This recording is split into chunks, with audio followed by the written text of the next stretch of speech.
ప్రియమైన దేవుని వాళ్ళారా, ఈరోజు ప్రభు మాటను జ్ఞాపకం చేసుకుందాం.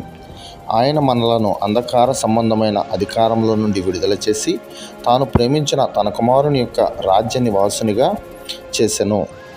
కొలస్సీలకు రాసిన పత్రిక 1వ అధ్యాయము 13వ వచనంలో ఈ మాట రాయబడి ఉంది. ప్రియమైన దేవుని పిల్లరా, ఈ మాటను గురించి మనం ఆలోచన చేస్తూ ఉన్నప్పుడు దేవాది దేవుడు మనలను ఎలాంటి పరిస్థితుల నుండి విడిపించాడు అనే విషయాన్ని పౌలు భక్తుడి ద్వారా చాలా స్పష్టంగా తెలియజెప్పడం జరుగుతుంది. మనం పూర్వకాలంలో అంధకార సంబంధులుగా బ్రతికాం. పూర్వకాలంలో లోక సంబంధులుగా బ్రతికాం. ఆ లోకములో ఉన్నప్పుడు లోకాశను పెనవేసుకుని జీవిస్తున్న మన మీద సాతాను యొక్క ఏలుబడి పనిచేసి ఎంతో దయనీయమైన స్థితిలో, ఎంతో మరణానికి సమీపమైనటువంటి స్థితిలో మనం జారిన సమయాల్లో దేవుడు తన కుమారుని ద్వారా నిత్య రక్షణలోనికి మనల్ని నడిపించాడు.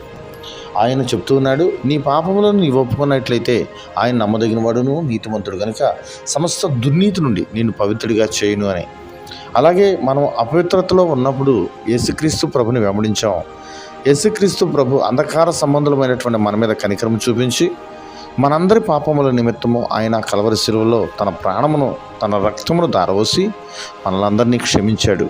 ప్రియమైన దేవుని పిల్లారా, ఈ మాటలు మీరు నమ్మినట్లయితే, ఈ మాటలు మీ దృష్టికి అంగీకారయోగ్యమైనట్లయితే మీరందరూ యేసుక్రీస్తునందు విశ్వాసం ఉంచి మీ పాపములన్నీ కడిగివేసి మీకు నిత్య జీవము, మనందరికీ నిత్య జీవం అనుగ్రహించగలిగిన యేసు వైపు మన కన్నులెత్తుదాం.